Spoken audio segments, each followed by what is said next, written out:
เรียนรู้สัจธรรมกิเลสเกิดดับรู้ทันที่ใจสติสมาธิปัญญารู้กิเลสภายในใจนะโมตัสสะภะคะวะโตอะระหะโตสัมมาสัมพุทธัสสะนะโมตัสสะ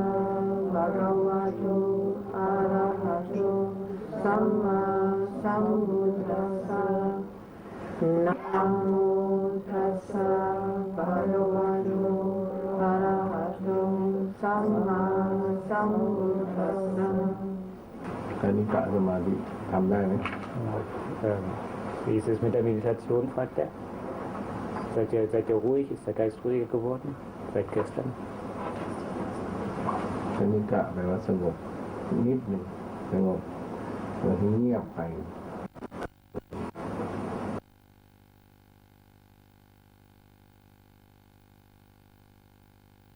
มีความ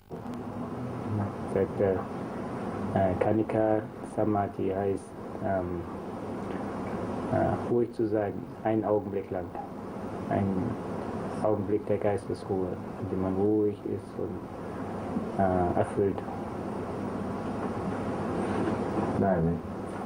ได้ทุกคนนะ Habt ihr das? Ist einer von euch? Ja. ผ่านทุกคนนะ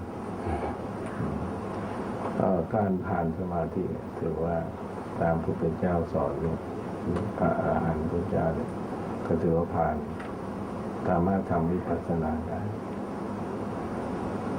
So das Dharma, das der Buddha lehrt, das führt dahin, dass wir diese Konzentration kriegen und die Geistesruhe und dass wir fortschreiten auf dem Weg zum Nirvana. ก็มีอยู่สองทางทางหนึ่งคือทำสมาธิสมถะไปเรื่อยโดยไม่เป็นวิปัสสนาคือทำจิตให้สงบอย่างเดียวมีวิตกวิจารปีติสุขเวทนาตาก็อยู่กับเอตตาตลอดไปนี่เป็นปฐมฌานที่ลักษณะของการทำสมถะโดยตรง Es gibt zwei Aspekte in der Meditation. Der eine Aspekt ist der Samadhi-Aspekt.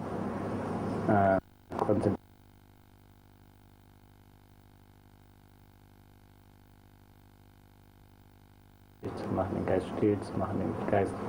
auf ein Objekt gerichtet zu haben und die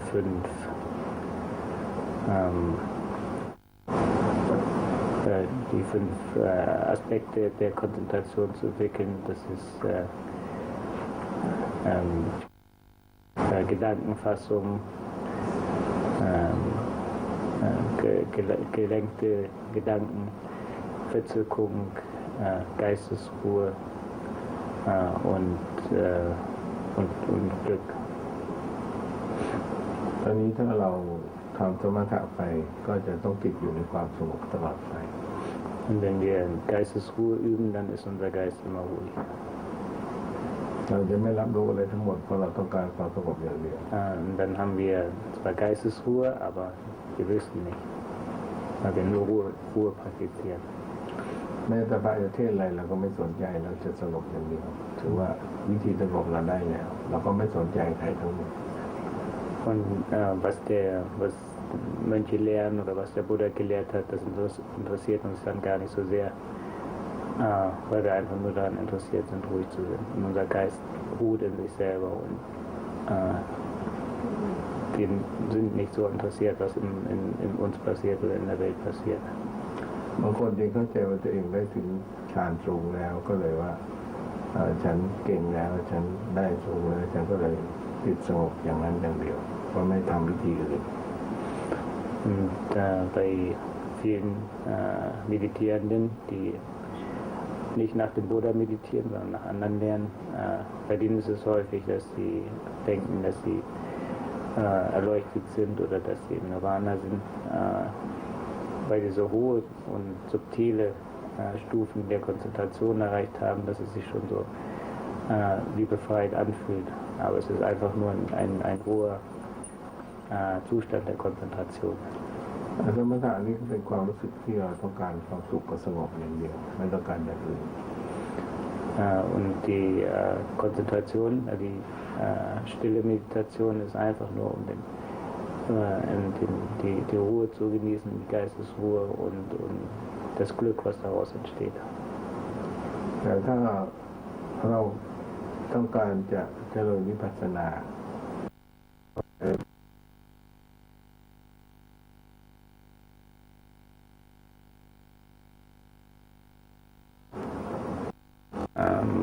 Und der andere Aspekt der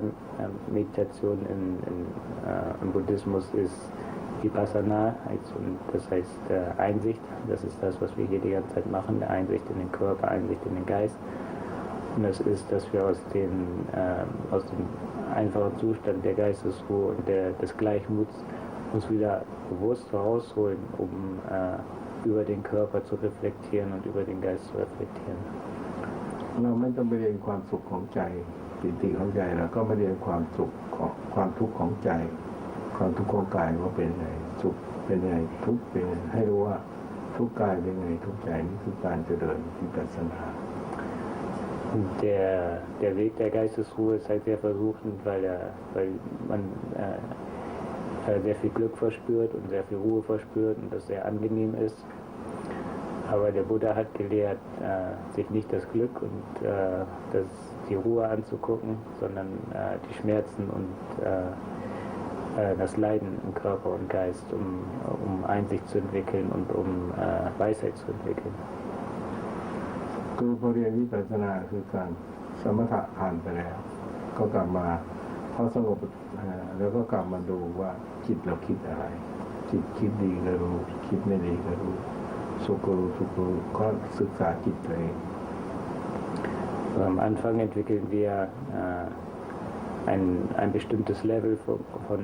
Geistesruhe und Konzentration, mit dem wir arbeiten können. Und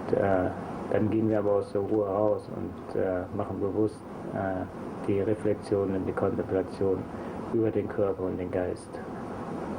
เราก็หล่นมหาสติปัฏฐานสี่ละเอียดขึ้นเช่นเราจะเคลื่อนไหวอะไรเนี่ยเราจะรู้จักความเคลื่อนไหวรู้จิตเราทันทีว่าคิดอะไรปรุงแต่งอะไร Sodass wir nach den 4 Grundlagen der Achtsamkeit immer gucken, wie ist unser Körper, was macht unser Körper, wie ist unser Geist, was macht unser Geist, wie ist unser Geist im Augenblick, wie sind unsere Gefühle jetzt im Augenblick, wie ist unser Körper jetzt im Augenblick, welche Dhammas sind in uns jetzt im Augenblick. เราจะไม่มีการสวดท่องอะไรทั้งหมดเราไม่มีการสวดท่องไม่มีการ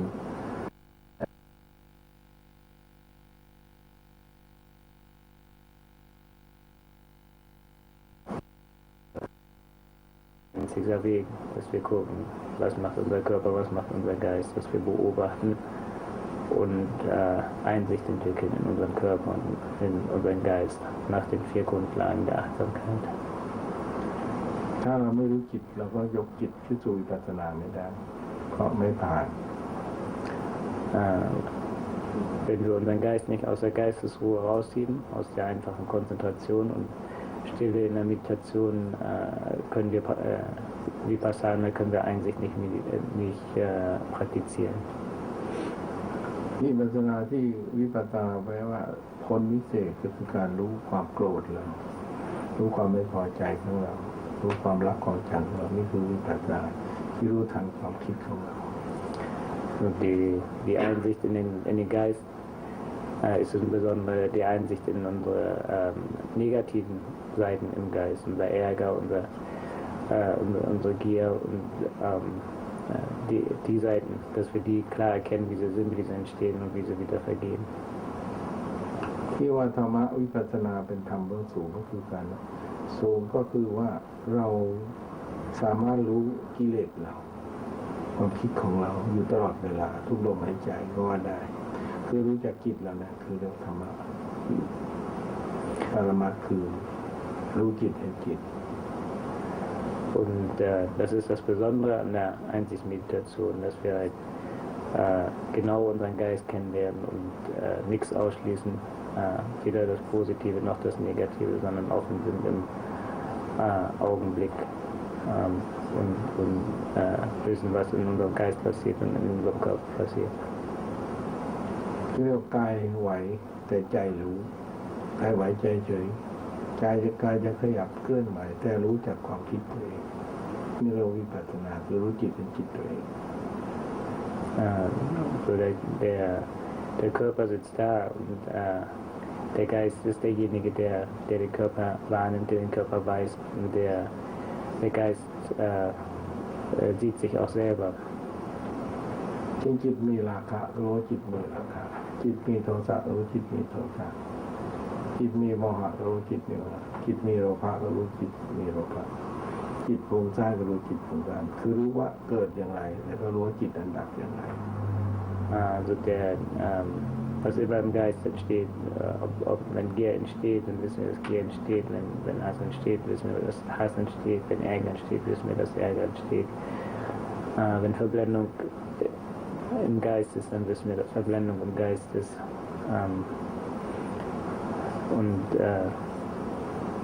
Das ist die Art, wie wir praktizieren, wenn wir Vipassana-Meditation praktizieren. ถ้าเราทำวิปัสสนายังไม่เกิดพอเราตามจิตไม่ทันยังฟุ้งซ่านอยู่เราก็กลับไปหาอารมณ์เดิมคืออารมณ์สมถะคือทำจิตให้ว่าสงบอย่างเดียวคือรู้ความสงบอย่างเดียวนั่นคือกลับมาหาสมถะเดิม wenn unser Geist noch nicht schnell genug ist, um wahrzunehmen, was jetzt im Augenblick passiert im Körper und im Geist, dann gehen wir erstmal wieder zurück und praktizieren Konzentration, um unseren Geist zu stärken und aufzubauen.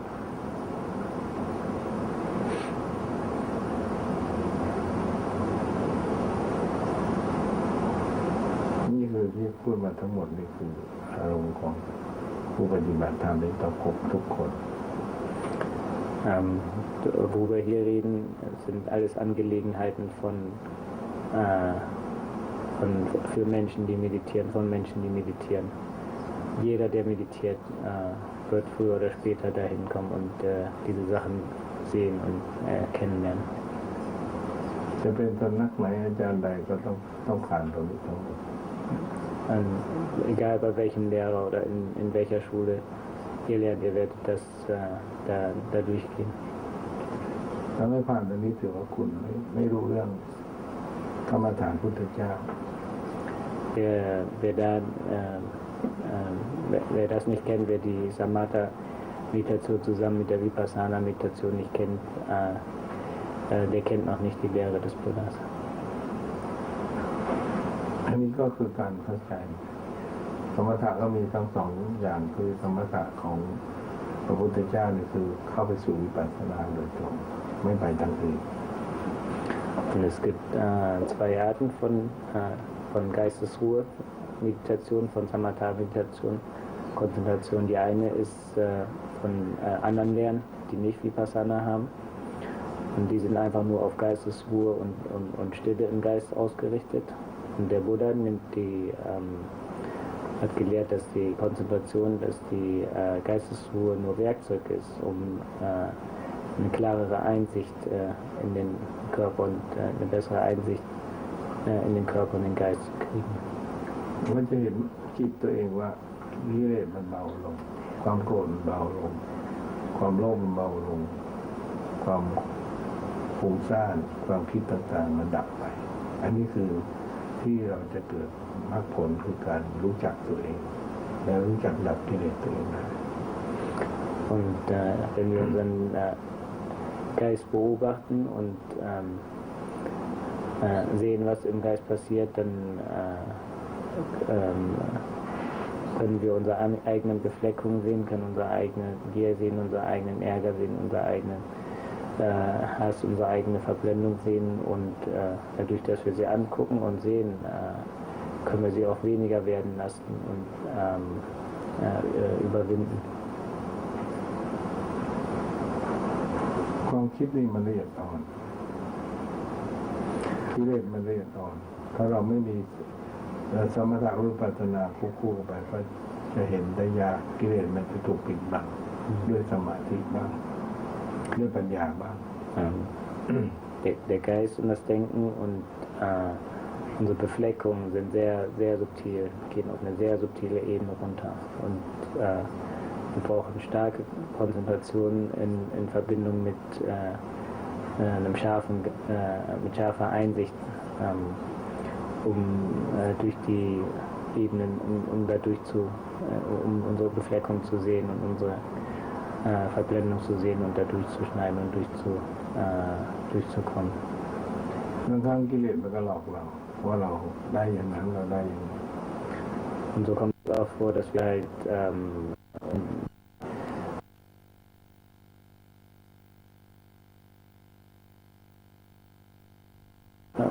uns beeinflussen auf eine Art und Weise, die wir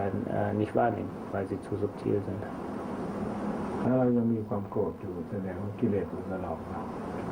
าสงบอยู่แค่สมถะแต่เราไม่ทันความโกรธก็แสดงว่ากิเลสมันก็หลอกเรา So, wenn wir zum Beispiel Ärger haben, dann kontrolliert unser Ärger uns noch, selbst wenn wir irgendwie Geistesruhe praktizieren und sehr ruhig werden, sehr konzentriert werden. Wenn wir aus unserer Meditation rauskommen und immer noch Ärger haben, dann haben wir immer noch Ärger, dann sind wir über den Ärger noch nicht hinweggekommen. เวลานั่งมันก็สงบ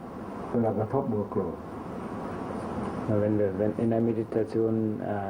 ist alles schön still und ruhig und wir sind friedlich, aber sobald wir rauskommen, haben wir wieder Ärger. นี่คือกิเลสมันหลอกเรา Das ist die Art und Weise, wie unsere Befleckung uns beeinflussen und uns durchs Leben führen. ที่พุทธเจ้าจะบอกว่าปฏิบัติเนี่ยสงบมากไปก็เหมือนก้อนหินทับหญ้าเพราะมันสงบแต่มันไม่รู้จักกิเลสตัวเอง Und deshalb hat der Buddha gelehrt, dass zu viel Geistesruhe nicht gut ist. Dass wenn der Geist zu ruhig ist,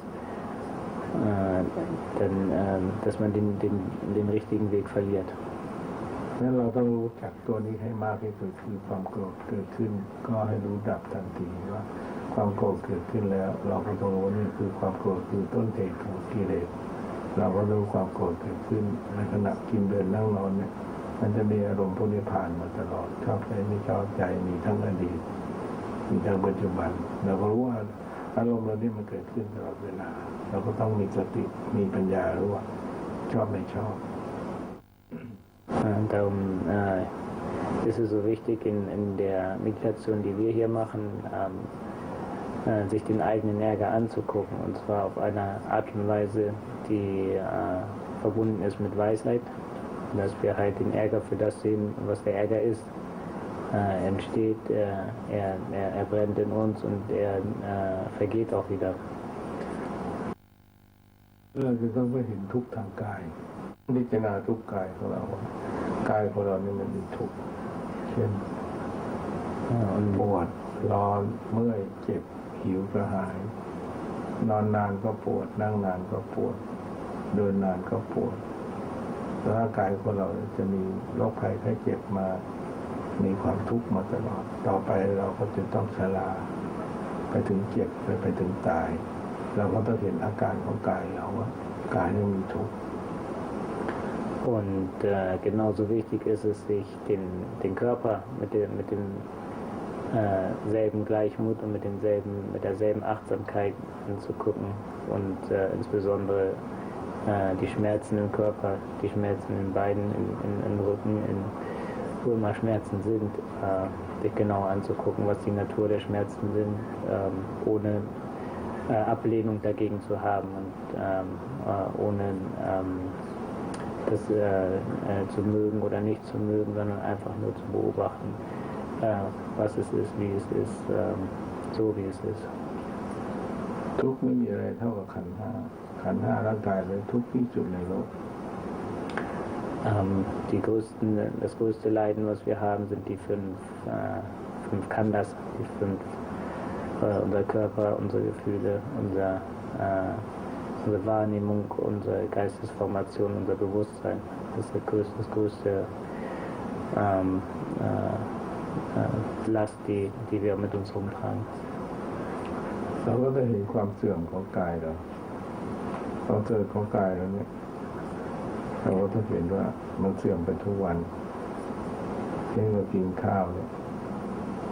เรากินเข้าไปแล้วเข้าไปในกายเราก็เป็นน้ำเลือดน้ำเหลือง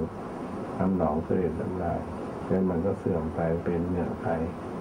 แล้วก็กินไปทุกวันแล้วก็เสื่อมไปทุกวันที่สุดเราก็แก่แล้วก็ผมงอกแก่หนังเหี่ยวที่สุดเราก็ต้องเคลื่อนไปเรื่อยๆที่สุดคนเราก็ทุกรูปทุกนามก็อยู่สภาพแก่เจ็บตายดังนั้นความเสื่อมของเราเนี่ยเรามันถูกสันติปิดบังก็จะไม่ค่อยมีใครพิจารณาแต่จริงมันเสื่อมตลอดเวลา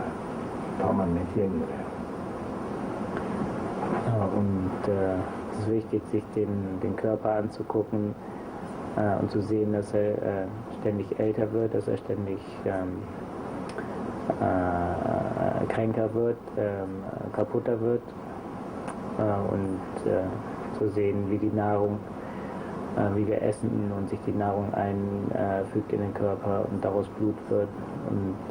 Fleisch wird und Urin wird wieder und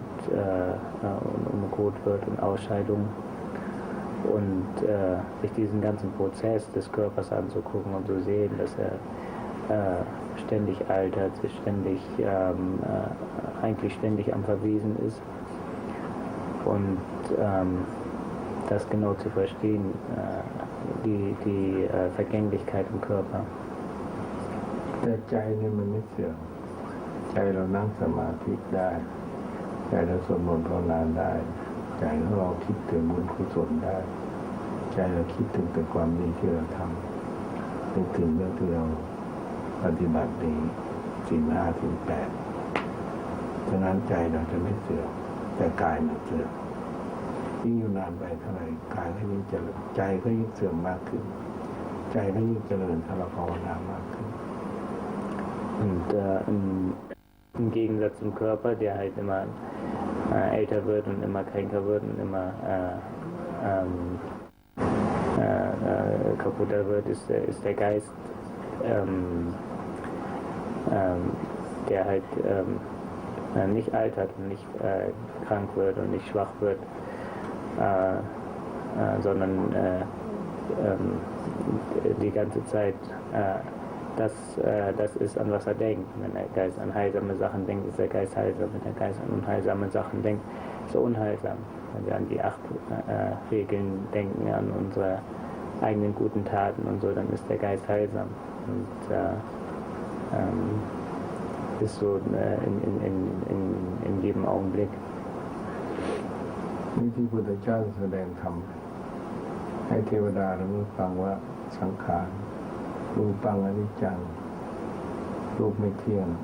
รูปังทุกขังรูปเป็นทุกข์รูปังอนัตตารูปเป็นอนัตตาเราก็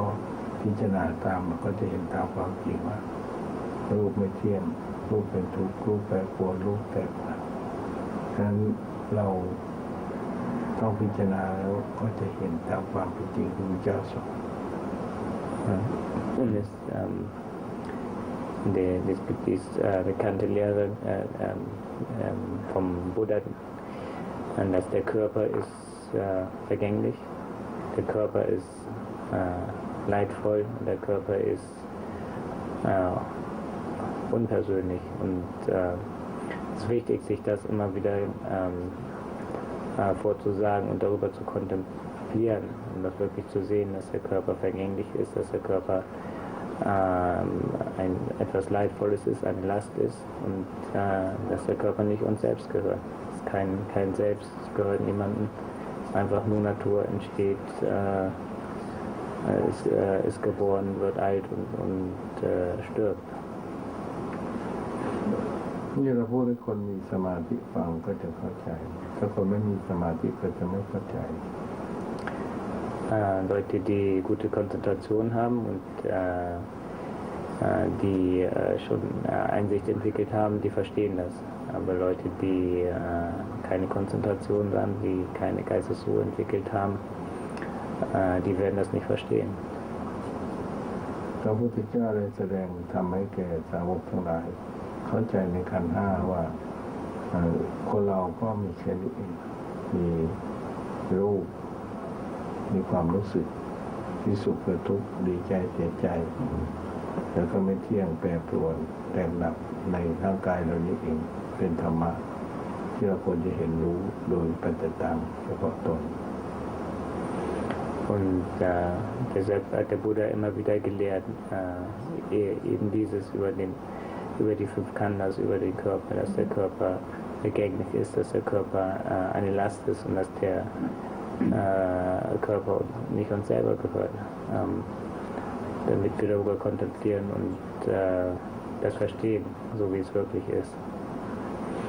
เราไม่เห็นเราก็หลงเช่นว่าตื่นมาเราต้องแปรงฟันรูปหน้าเอาของสกปรกออกกินข้าวเอาของที่เสื่อมเข้าไปกินข้าวก็ต้องเคี้ยวอาหารเป็นทะเลน้ำลายเข้าไปในท้องเราเป็นอาหารแล้วก็เป็นอุจจาระเป็นปัสสาวะเป็นน้ำเลือดน้ำเลือดตื่นมาก็ต้องพอกินเสร็จแล้วก็จะไปขับถ่ายมีอุจจาระปัสสาวะก็เป็นของเหม็นของเน่าออกจากร่างกายเนี่ยคือเราก็ต้องรู้ตรงนี้ถ้าเราไม่รู้เราก็หลง Deswegen ist es so wichtig, sich den Körper anzugucken,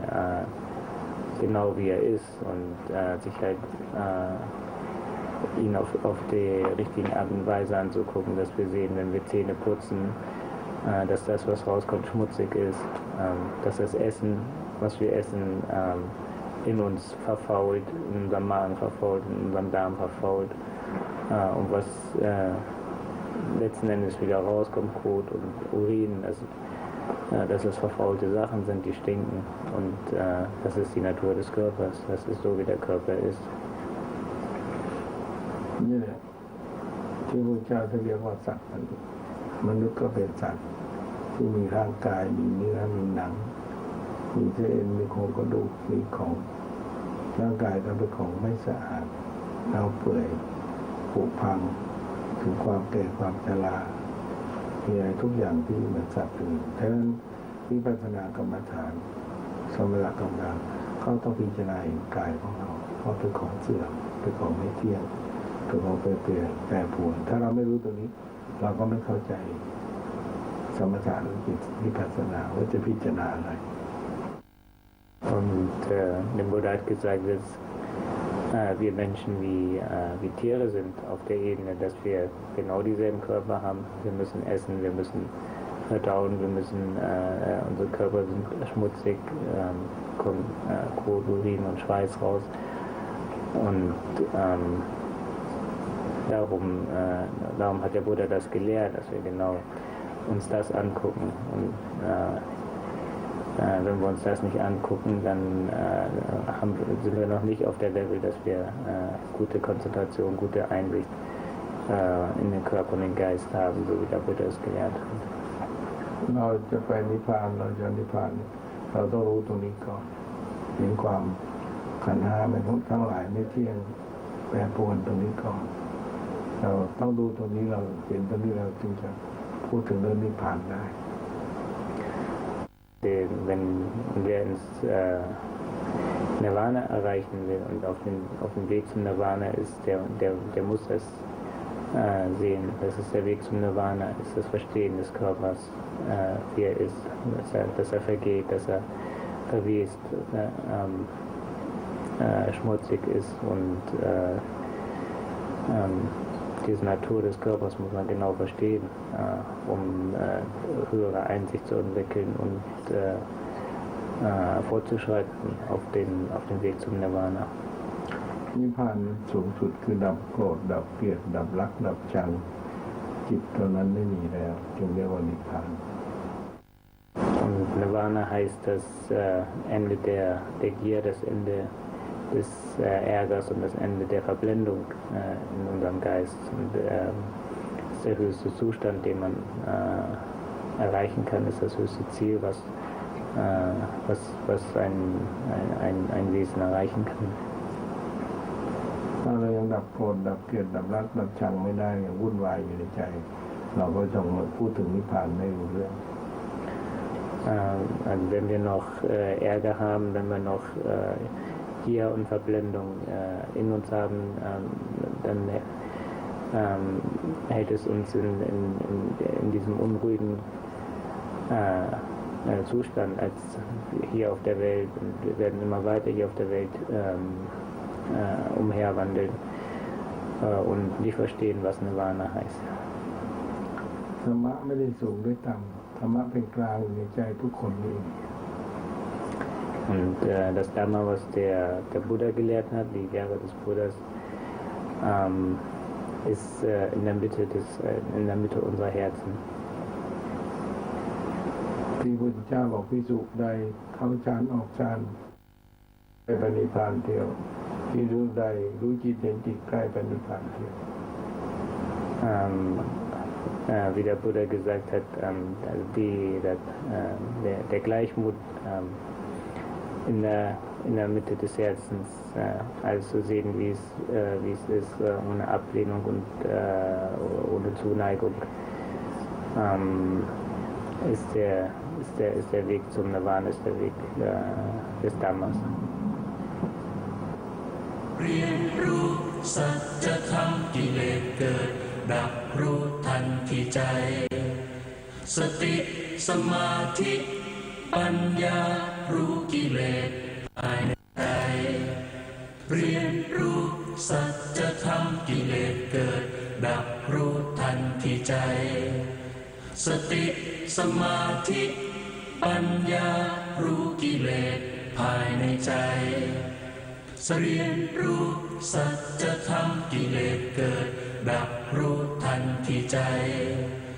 สติสมาธิปัญญารู้กิเลสภายในใจ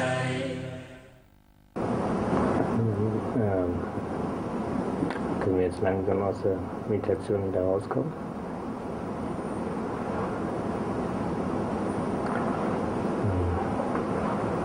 In eurer eigenen Zeit. So, wie ihr es gewöhnt seid. Ja, Vordenken.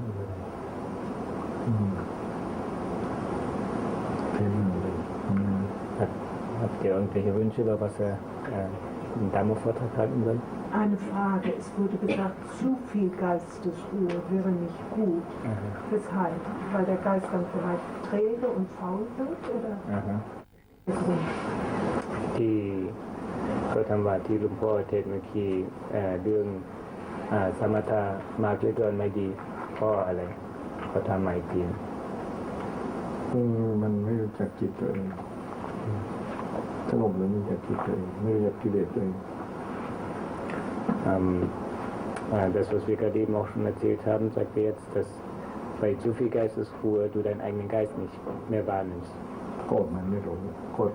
ตัวเองโกรธ Dass du deinen eigenen Geist nicht mehr wahrnimmst. Du siehst deinen eigenen Ärger nicht, deine eigene Gier nicht, deine eigene Verblendung nicht. Alles, was passiert, ist, dass du ganz ruhig bist. Und dann hast du zwar keinen Ärger mehr, dann hast du keine Gier mehr, dann ruhst du ganz friedlich in dir, aber du weißt nicht mehr. Du kennst deinen eigenen Ärger nicht, du kennst deinen eigenen deine eigene Gier. Und wenn du wieder rauskommst aus der Meditation, dann kommt das halt alles wieder. Noch eine Frage? Also ich war sehr ruhig und dann kam plötzlich, ich habe es nicht gedacht, es kam etwas mit Bratkartoffeln. Ich esse seit Jahren keine Bratkartoffeln, habe es allerdings vielleicht vor 2-3 Wochen. Woher kommt das? Was ist das? Also so ein Bild von Bratkartoffeln oder was? Ich kann nicht sagen, ob es ein Bild oder eine Stimme oder ein Gedanke war, weiß ich nicht. Also es kam irgendwie. เมื่อกี้เขานั่งสงบมากเราก็เห็นนิมิตอาหารเยอรมันท่านั่งเขาก็ทำว่าก็มีความหมายอะไรไหม ก็เกิดความโลภขึ้นมา Er sagt, das ist Gier, die aufsteigt. Das ist Gier, die aufsteigt. Gier? Aha, Gier nach Essen. Hab ich gesagt? เขาบอกว่าอิ่มแล้ว มันสัญญาเก่า Das alte Wahrnehmung, die du früher mal gehabt hast, die rauskommt jetzt. ถ้าเราเวลาโกรธเรารู้ตัวไหมนั่งเวลาโกรธเรารู้ตัวเวลาทำ wenn du arbeitest und Sachen machst in der Welt, dann weißt du, wenn Ärger entsteht in deinem Geist? Weißt du es immer in dem Moment, wo Ärger entsteht in deinem Geist, dass Ärger entsteht in deinem Geist? รู้ตัว ไม่รู้ ตัวนี้ Er ist da plötzlich, คือ aber ไม่รู้ตัวนี่คือปัญญามันเกิดสติไม่เกิดเพราะมันสงบอย่างเดียว Und deswegen ist, genau deswegen ist, warum der Buddha gelehrt hat, nicht zu viel Geistesruhe zu machen, nicht zu viel Konzentration zu machen, sondern die Einsicht, also das Beobachten des eigenen Geistes und des Körpers, dass wir in dem Moment, wo der Ärger entsteht, genau in dem Moment schon wissen, dass der Ärger entstanden ist. ja. ต้องมีสติรู้ทันโกรธให้รู้โกรธดับให้รู้ดับฟังเขาว่าอะไรเราโกรธเลยให้รู้เลยคิดเรื่องโกรธเลยเราต้องรู้เลยถ้าเรารู้เนี่ยถือว่าวิปัสสนาเกิดสติเกิด Die Achtsamkeit im Moment. In jedem Moment wissen, was entsteht und was vergeht. Ärger entsteht, Ärger vergeht. Gier entsteht, Gier vergeht. Das zu wissen in jedem Augenblick, das ist der Weg zur Erleuchtung. ที่คนมันเครียดทุกวันเพราะโกรธไม่รู้ตัว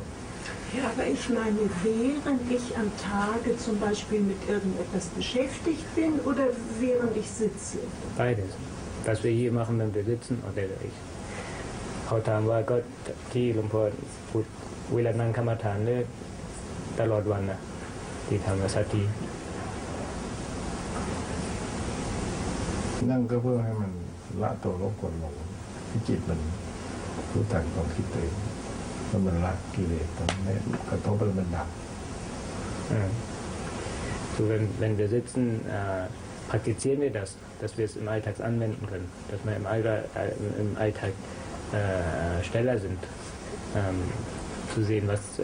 wenn Ärger entsteht, dass Ärger entsteht, wenn Gier entsteht, dass Gier entsteht, wenn Verblendung entsteht, dass Verblendung entsteht.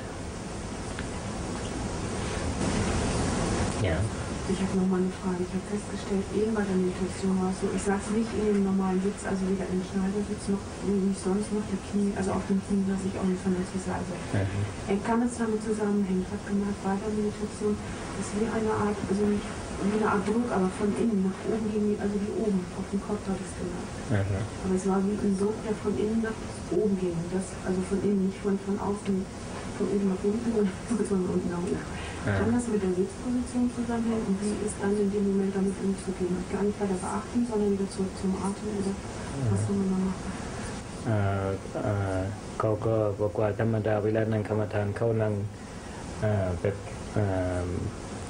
ที่เรานั่งกรรมฐานแต่เมื่อกี้เขานั่งพระเพียบ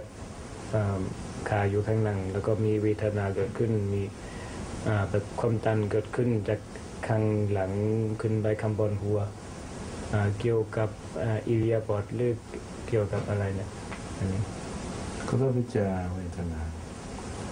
ทุกของร่างกายนั่งเหนื่อยก็ถูกถ้านั่งมาเราพิจารณาเนี่ยคือทุกของขัน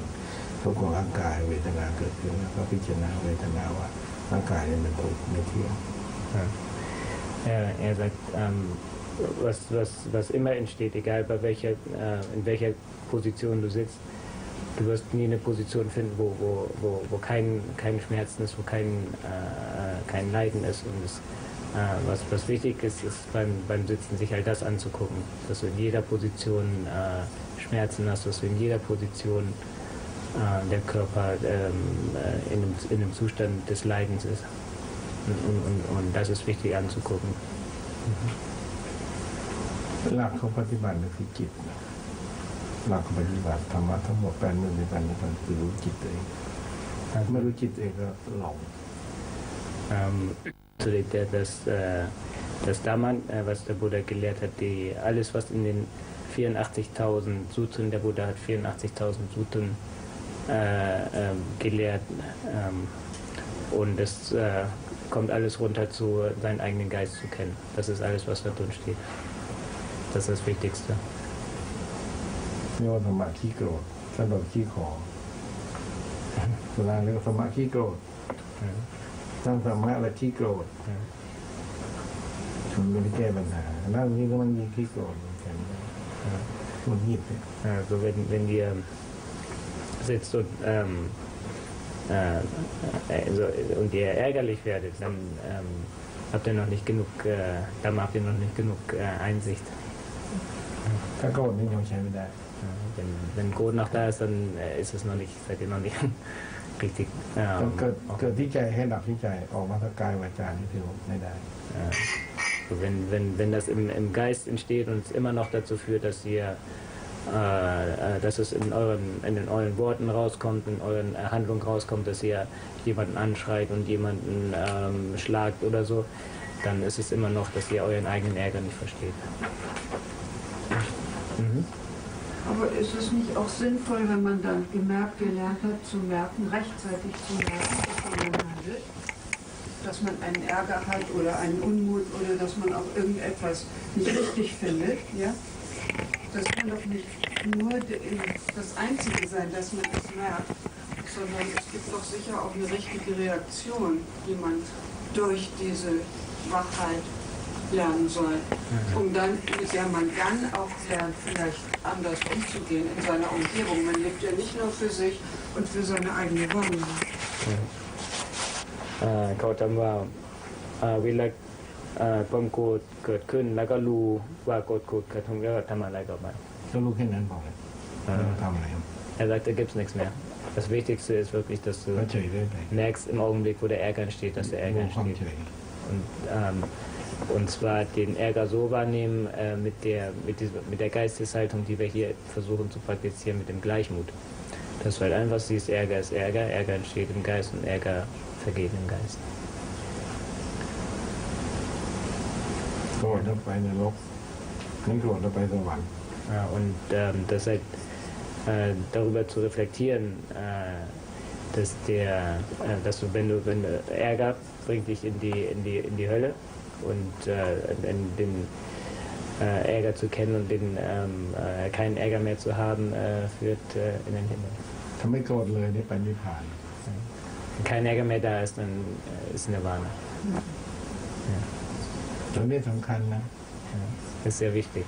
das zu ป wissen. ฏิบัติตัวนี้สำคัญที่สุด Das ist sehr แก้ตัว wichtig, นี้ไม่ได้ก็ไม่ได้อะไร es ist sehr wichtig, seinen Ärger zu kennen. Das ist eins der wichtigsten Sachen. โกรธเนี่ยตายไปนรก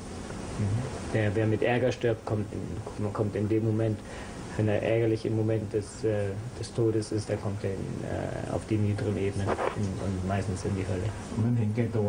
ต้องการให้คนอื่นถูกใจตัวเองให้คนอื่นพูดถูกใจใครทำให้ถูกใจถ้าไม่ถูกใจโกรธมันมีแก่ตัว Es ist halt diese Grundeinstellung, die wir alle haben, dass wir andere so haben wollen, wie wir sie haben wollen. Dass wir uns andere zufrieden machen die ganze Zeit und sobald jemand kommt und uns nicht zufrieden macht, dann werden wir ärgerlich. Und das muss man halt ganz genau wissen und ganz genau sehen in sich selber. ตัวอื่นเลยอาจจะไม่เห็นเพราะเราอยู่มากเลยใช่ไหมอย่างราคะเลยก็ไม่เห็นแต่โทสะต้องอยู่โลภะก็ต้องเห็นแต่โทสะมันชัด Und er sagt, die Dosa ist wichtiger zu sehen als die Gier. Also der Ärger ist wichtiger zu verstehen wie die Gier. Es ist schwieriger, die Gier zu sehen, aber es ist wichtiger, den Ärger ganz klar zu verstehen, wie er entsteht und vergeht, weil der es letzten Endes ist, wenn wir sterben, dass wir halt, wenn wir mit Ärger sterben, dass wir dann in die Hölle kommen.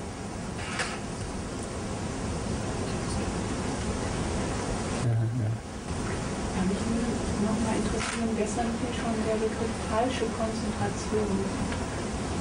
Ob er nochmal sagen könnte, zu richtiger und falscher Konzentration. Oder war das, was eingangs Thema war? Zu viel Konzentration ist falsch. Was ist falsch? เขาทำเรื่องสมาสมาธิแล้วก็มิจฉาสมาธิอะไรเป็นมิจฉาสมาธิอะไรเป็นสมาสมาธิกัน มิจฉาสมาธิก็เรานั่งสงบอย่างเดียวเราคิดว่าเราสำเร็จมิจฉาสมาธิ Er sagt, falsche Konzentration ist genau das, dass wir halt ganz subtile Konzentration, ganz feine, ganz tiefe Konzentration erreichen und denken, dass wir schon erleuchtet sind. คนอื่นไม่ถูกเราถูกคนเดียว Aber das führt halt, die Gefahr dabei ist, dass wir sehen, dass wir denken, dass wir Recht haben, dass wir richtig sind, aber alle anderen nicht richtig sind. Das ist so eine individuelle Frieden für einen selber, aber der ist halt auf einen selber beschränkt. สมาธิก็เห็นกิเลสตัวเอง Und richtige Konzentration ist die Konzentration, die mit Vipassana zusammen die eigenen Befleckungen sieht. เห็นความชั่วตัวเองไม่เห็นคนอื่นเห็นตัวเองหมด Die das Falsche in einem selber sieht und nicht das Falsche in anderen Leuten. ถ้ามิจฉาสมาธิเห็นกิเลสคนอื่นแต่ไม่เห็นหาตัวเองดี Und bei falscher Konzentration sieht man halt die Fehler von anderen, aber nicht die Fehler von einem selber. Und bei richtiger Konzentration sieht man die Fehler von einem selber, aber nicht die Fehler von anderen. อันนี้มันดูด้วยตัวเองดูใครเป็นไงดูไม่ต้องไปถามใครมิจฉาสมาธิสมาธิ Ja. Ja, habe ich noch eine Frage jetzt zu dem Sehen der eigenen Fehler. Und wenn man die dann erkennt, wenn man sie spürt, dann ist es, was ist dann die Aufgabe genau? Dass man es aushält, bis es irgendwann, dass man es betrachtet, ruhig betrachtet, bis es irgendwann mal verschwindet oder was? ก็ทำว่าอีกครั้งหนึ่งถ้าเห็นกิเลสของตัวเองจะทำยังไง ก็ดูมันไปดูมันไปแล้วไม่ต้องไปทำตามดูมันเกิดมันดับไม่ต้องไปพูดตามไม่ต้องคิดตามดูมันเมื่อเกิดยังไงดูว่านี่กิเลสมันไม่มีก็ดูว่ามันเกิดมันดับ Und er sagt, es kommt halt auf die richtige Art und Weise an, wie man seine eigenen Fehler sieht. Dass man halt seine eigenen Fehler als seine eigenen Fehler sieht, als seine eigene Befleckung und dadurch, dass man sie als Fehler sieht, wird man ihnen nicht mehr nachgehen. Normalerweise, wenn wir unsere Fehler nicht sehen, dann handeln wir auch noch und reden wir auch noch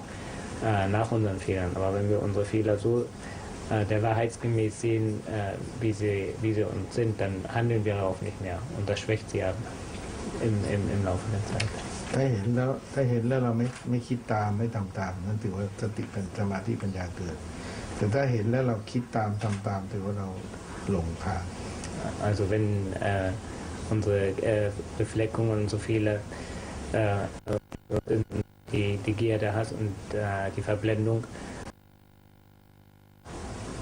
wir sehen die, dass die entstehen und wir handeln aber nicht mehr danach. Dann heißt es, dass wir Samadhi, Konzentration, Meditation und Weisheit entwickelt haben. Aber wenn es immer noch so ist, dass halt Gier, Hass und Verblendung in uns entstehen und rauskommen, dass wir halt danach handeln, danach reden, danach denken, dann haben wir noch kein Samadhi und haben wir noch keine Weisheit. Ja.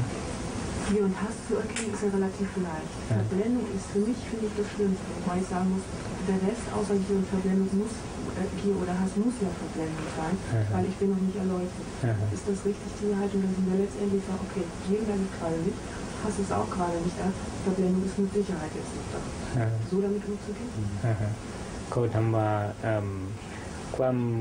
โกรธกับความหลงก็เห็นง่ายแต่ความโมหะเห็นยากนะถ้าเวลาบางทีเขารู้สึกว่าก็ความโกรธความหลงก็ไม่มีแต่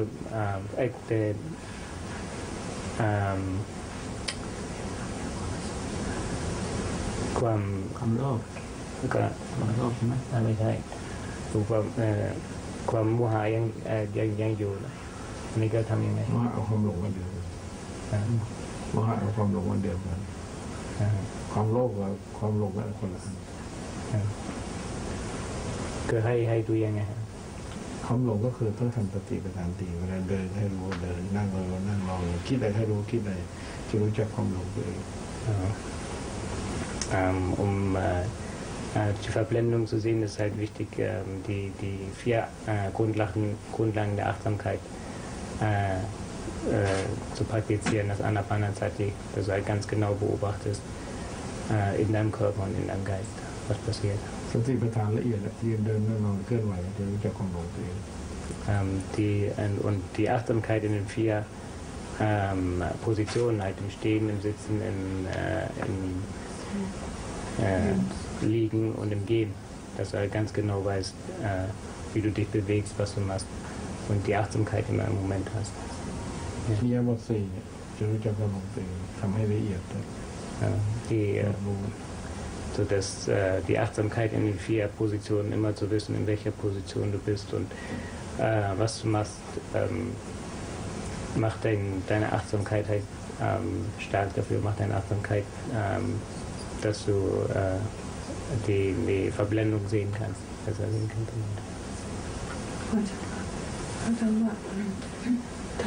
ถ้ายังไม่ถึงพระพุทธเจ้าความหมายว่าความหลงอยู่ตลอดเวลาไหมหรือมีจิตที่ไม่หลงช่วงยังไม่เป็นพระพุทธเจ้าก็มีความหลงเป็นรากฐานเป็นรากฐานใช่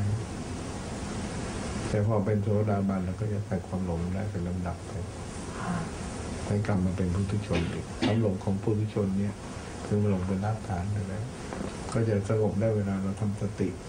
ทำสมาธิปัญญาเพราะความหลงก็จะเบาลงพิจารณาความเกิดแก่ตายเบาลงแต่พอมันกลับมันก็เหมือนก้อนดินกับหญ้ามันก็ฟื้นขึ้นมาอีกก็หลงเพราะมันไม่เห็นแจ้งคือ diese ganz subtile Verblendung, die ist immer da, solange man noch kein Nobler ist, solange man Nibbana noch nicht gesehen hat, ist die Wurzel von dieser subtilen Verblendung ist immer da. Und man kann natürlich durch Achtsamkeit den Geist auch heben und durch diese Achtsamkeitsübung, aber solange man Nibbana noch nicht gesehen hat, ist diese Wurzel eigentlich immer da. Und deswegen soll man eigentlich immer vorsichtig sein mit allen Sachen, die man tut. Das im Hinterkopf haben, dass solange man Nibbana noch nicht erreicht hat, hat man noch nicht die klare Sicht, wie die Wirklichkeit funktioniert und ist immer noch in dem kleinen Feld der ordinären Wahrnehmung. คือความหลงไม่เปรียบงี้งั้นเราเนี่ยแม่พ่อเราตาย พ่อแม่เราก็คิดเรารู้ว่าพ่อแม่เราตายเราไม่หลงเลยแต่ความหลงรู้ว่าตัวเองไม่ตายนั่นอย่างว่าชีวิตเราไม่ตายแต่เรารู้ว่าพ่อแม่เราตายหรือญาติญาติตายเรารู้ว่าตายจริงแต่ตัวเราหลงว่าเราจะไม่ตายนี่คือหลง Zum Beispiel zu wissen, dass unsere Eltern gestorben sind, unsere Großeltern gestorben sind und zu verstehen, dass der Tod ist, dass sie gestorben sind, aber es nicht zu verstehen, dass wir selber einmal ganz genau in der gleichen Weise sterben werden. Das ist auch subtile Verblendung.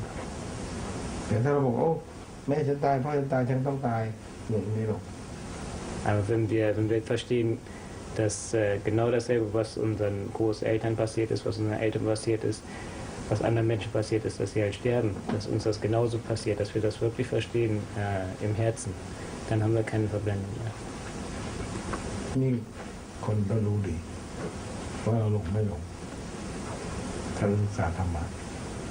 Das muss man halt genau verstehen.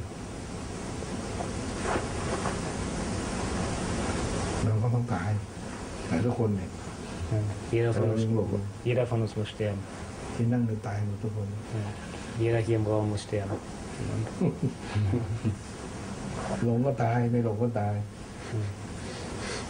Ob wir Verblendung haben oder keine Verblendung haben, müssen alle sterben. Hast du schon mal die Dharma Sutta gelesen oder gehört, wenn Mönche die rezitieren? Hat die erste Lehre des Buddhas, das Antreiben, Turning of the Wheel of Dharma, das Antreiben des Rates Dharmas. Die erste Lehrrede zu den 5 Mönchen in Saranath bei Varanasi. Habe ich mit Sicherheit, kann ich mich jetzt aber nicht erinnern. Das weiß ich habe sie gelesen, aber ich kann mich jetzt nicht erinnern. Ist das in der mittleren Sammlung? In der mittleren Sammlung. ก็เคยอ่านจำไม่เคยได้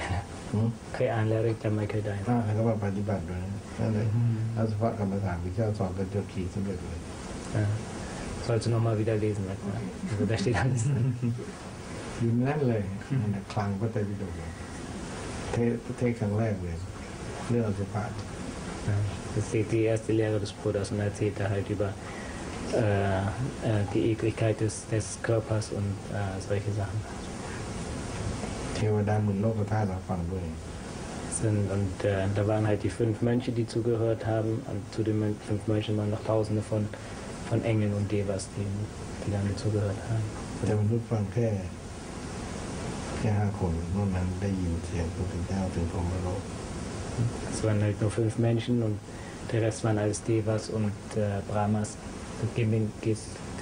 Das Teaching ging bis in die höchste Brahma-Welt. ไปดูแล้วก็จะท่านแสดงละเอียดมาเลยนี่แสดงอสุภะละเอียดมา Er hat es ganz bis ins Detail erklärt. Ganz fein, dass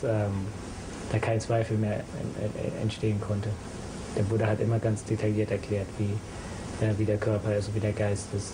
damit das alle verstehen. ฟังแล้วสำเร็จ5 องค์สำเร็จภายใน7 วันสำเร็จเลยก็เห็นว่าร่างกายเป็นตามที่พระเจ้าแสดงหนังออกไปทางแล้วหนังรอบหนังไปกองไปทางแล้วก็เนื้อไปกองไปทางแล้วก็กระดูกไปกองไปทางตามไปตอนเอาตับไตไส้พุงไปกองไปทางแล้วก็พิจารณาไว้4 กองเนี่ยมีหนังมีเนื้อมีกระดูกมีเส้นเอ็นแล้วก็มีตับไตไส้พุงแล้วก็ปล่อยทิ้งไว้แล้วครับภายใน3 วัน7 วันก็จะเน่าเหม็นมีหนอนมีอีกานุกตะกุมมาจิกกินเลี้ยราดหมดเห็นว่าร่างกายน่าเกลียดมากเต็มปากเลยพระเจ้าตนเองปัญจคีก็เห็นตาม So nachdem der Buddha das gelehrt hat, hat es nur 7 Tage gedauert, bis die 5 ersten Mönche erleuchtet worden sind. Und der Buddha hat dann in der Rede erzählt, dass sie ihren Körper auseinandernehmen sollen und sich vorstellen sollen, dass sie die Haut auf einen Haufen schmeißen, das Fleisch auf einen Haufen schmeißen, die Knochen auf einen Haufen schmeißen und die ganzen Organe auf einen Haufen schmeißen und sich das dann angucken, was passiert. Und innerhalb kürzester Zeit werden alle Haufen irgendwie anfangen zu stinken und zu verwesen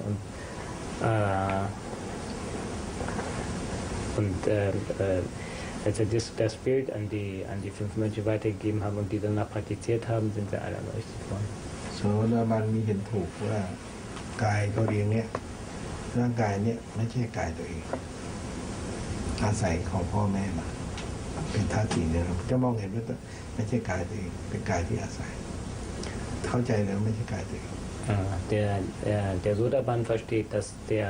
Körper nicht sein eigener Körper ist, sondern ist, was er von seinen Eltern gekriegt hat, sind nur Erde, Wasser, Feuer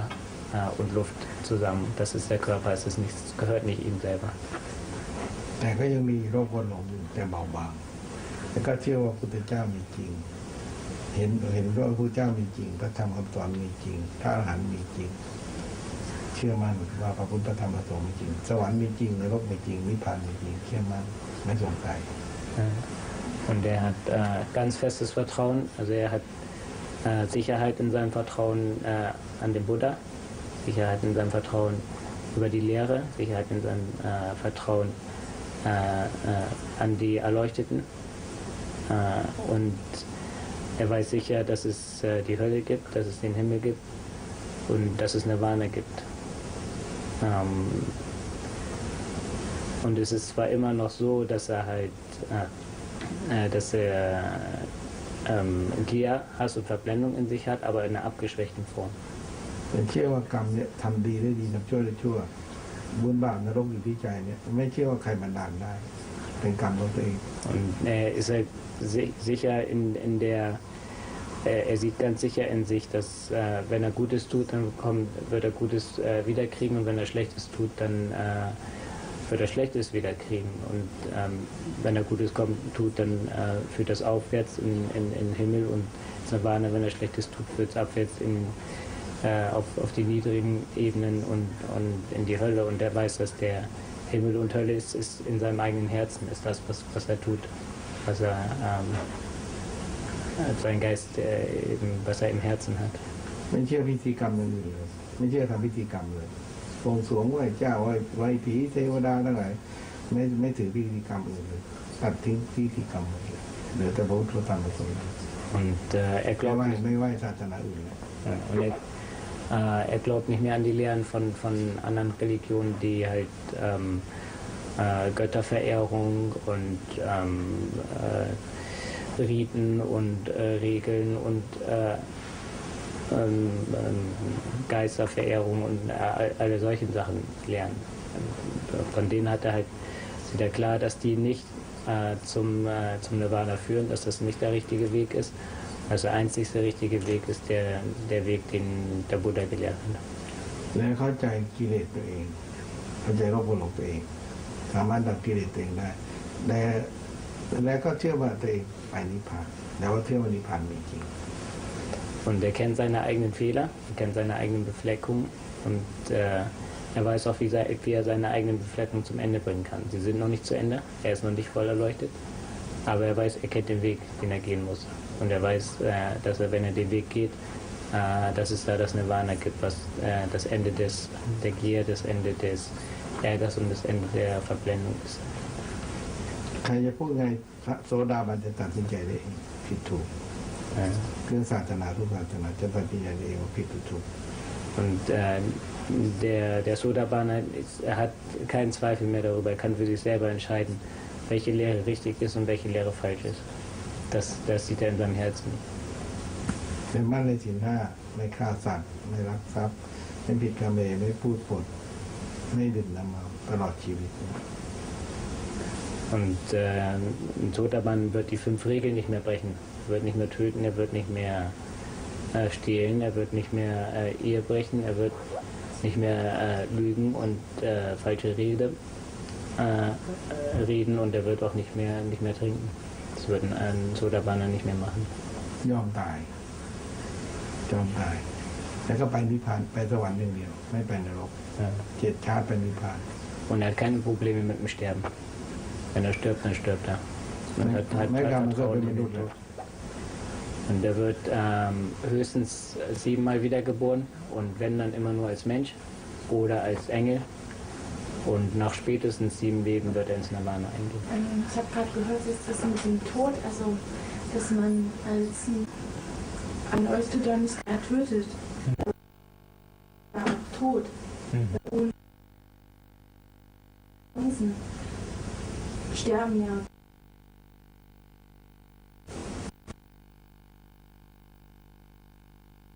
Zwischen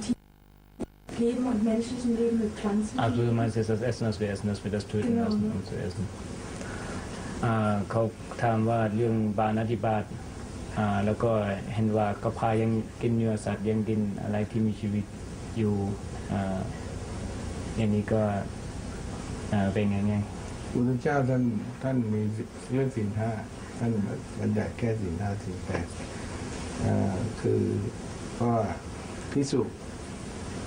รู้อยู่ว่าสัตว์นี้มีชีวิตเขาตายเพื่อแล้วเขาทำเพื่อฆ่าถวายพระภิกษุกินได้รู้ว่าสัตว์นี้มีชีวิตแล้วก็เขาทำเพื่อถวายภิกษุนั้นภิกษุกินไม่ได้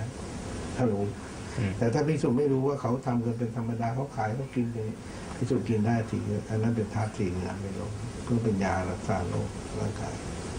เขาไม่ถ้าเจตนาตัวเองกินไม่ได้แต่ถ้าเขาไม่เจตนาถือว่าเป็นมังสวิรัตินั่นถือไม่เป็นแล้วก็สำหรับนั่นเป็นธาตุดินน้ำไปลงไปแล้วหมดเจ้าของครองไว้หมดวิญญาณ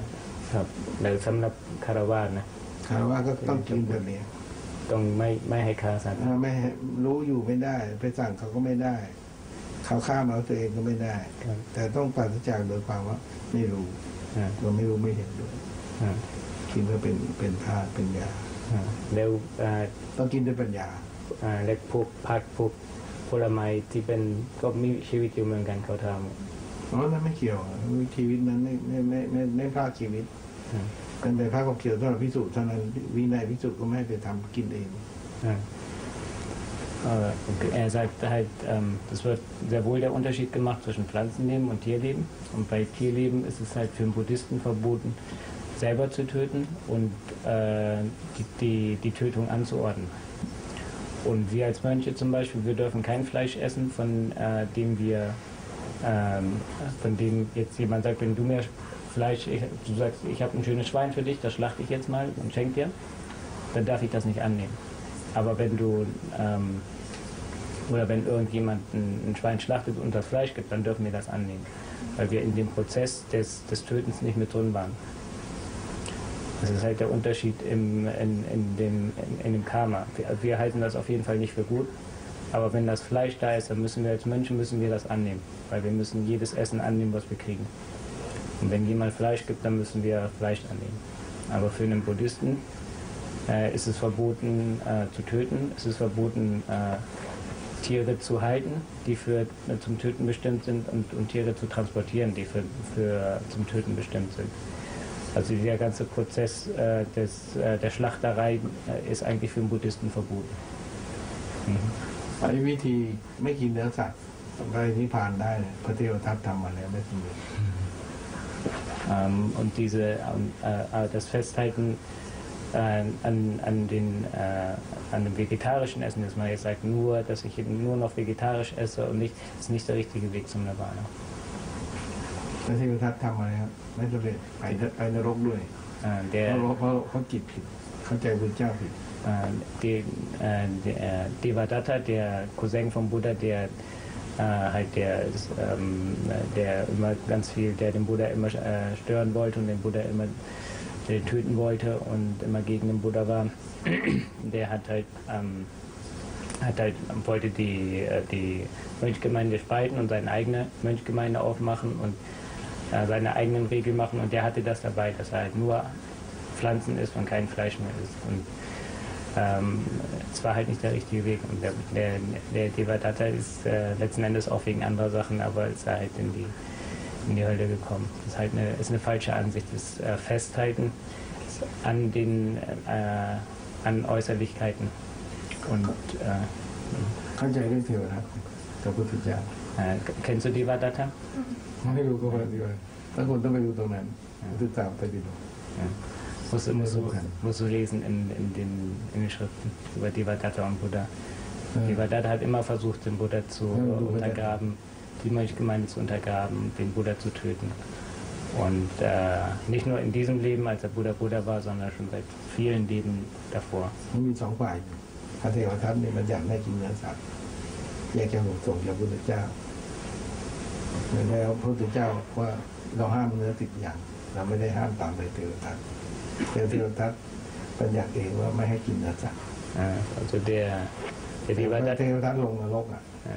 Devadatta hatte eine ganz klare Vorstellung, die Mönche sollten kein Fleisch mehr essen, sondern nur noch vegetarisch. Und der Buddha hat gesagt, nein, die Mönche sollen nicht 10 Arten von Fleisch, die sollen kein Menschenfleisch essen, sie sollen kein Tigerfleisch essen, kein Elefantenfleisch, kein Pferdefleisch, kein Hundefleisch, kein Schlangenfleisch und Affe. Und 10 Tiere, die halt zum einen Elefant und Pferd halt noble Tiere sind. Aber es sind 3 verschiedene Arten von Tigern, die verboten sind zu essen. แล้วก็พระเทวทัตเนี่ยเอาพระภิกษุไป500ไปกินอย่างตัวเองที่สุดพระภิกษุก็รู้ว่าหลงทางผิดก็เลยกลับมาอยู่พระพุทธเจ้าก็บรรลุหมดแต่คนที่อยู่กับพระพุทธเจ้าเลยเทวทัตนั้นไปตามพระเทวทัตที่ไม่กินเนื้อสัตว์ตายแล้วไปลงนรก9 คนที่ตามพระเทวทัตเพราะฉะนั้นคำสอนพระเจ้าเนี่ยประหยัดไปหมดกินอะไรได้ผิดถูกแล้วมันกินด้วยปัญญาแต่เทวทัตกินด้วยความหลงคิดว่าตัวเองบริสุทธิ์ So der Devadatta hatte halt keine feste Vorstellung, er hatte keine Einsicht, keine Weisheit entwickelt in die wahre Natur der Welt und in die wahre Natur, wie die Sachen wirklich sind. Er hat einfach nur das gelehrt, was er für richtig hielt. Und er hatte 500 Mönche, die ihm nachgefolgt sind. Die wurden dann hinterher wieder von den beiden Hauptjüngern vom Buddha, vom Sariputta und Moggallana, wieder zurückgeholt. Aber immer noch 9 Mönche von denen hatten immer noch diese Lehre vom Devadatta in sich, dass halt kein Fleisch essen sollen und noch, das waren noch andere Lehren, die er hatte, dass man halt nur im Wald schlafen darf und keine Häuser haben darf. Das hat der Buddha auch gesagt, ist nicht richtig. Und die 9 sind auch mit dem Devadatta zusammen in die Hölle gekommen. ถ้าไม่กินเนื้อสัตว์แบบเทวดาเราถามผู้สวรรค์ว่ากินเนื้อสัตว์ในบาปผู้สวรรค์บอกว่า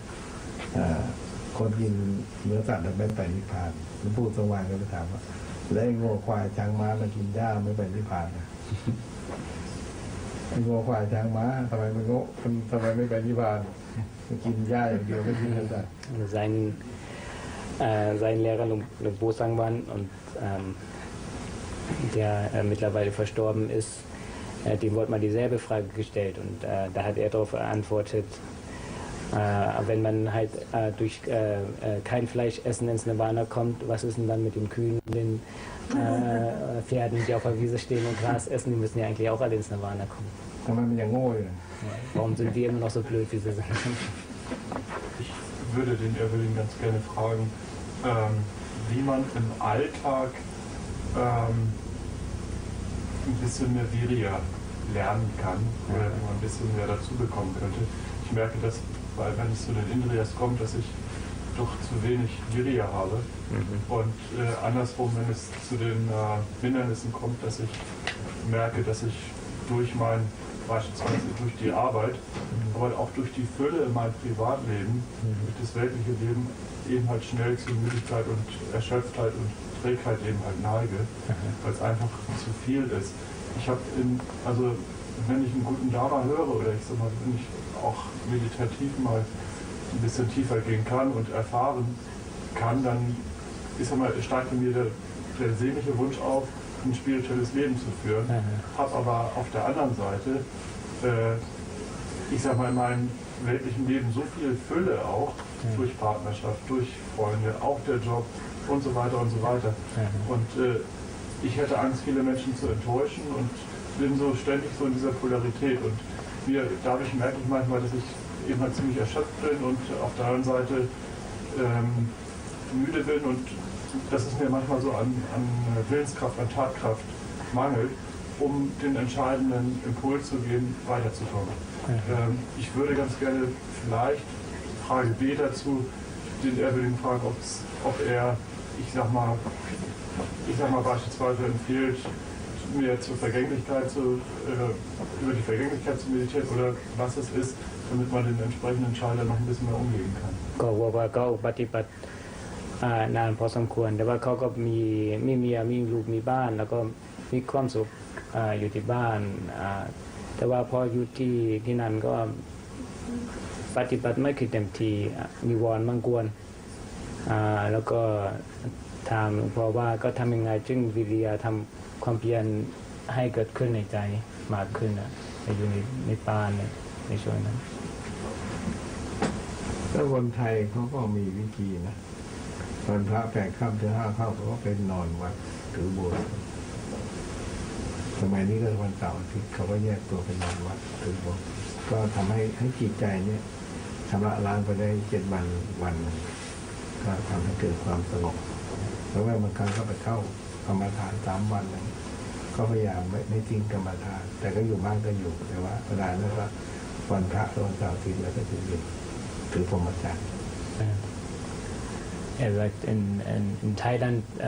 das ist auch das Problem für viele Leute in Thailand, aber in Thailand nehmen die Leute sich traditionell einen Tag in der Woche frei. Das ist traditionell der Mönchtag, ist mittlerweile der Sonntag oder der Samstag, um einen Tag in den Tempel zu gehen und einen Tag lang zu meditieren und die Praxis voranzutreiben. Und wenn du einen Tag in der Woche hast, wo du wirklich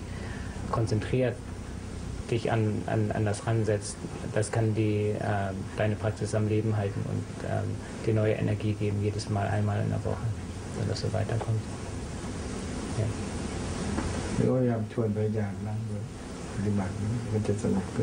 Und du sollst versuchen, deine Familie und dein Umfeld auch mit einzubinden, dass sie halt vielleicht auch mal anfangen zu meditieren, mit dir zusammen meditieren oder so. Dass ein Gefühl entsteht. Und dadurch entsteht auch eine Gemeinschaftsdynamik, dass man halt zusammen meditiert. เรียนรู้สัจธรรมกิเลสเกิดดับรู้ทันที่ใจ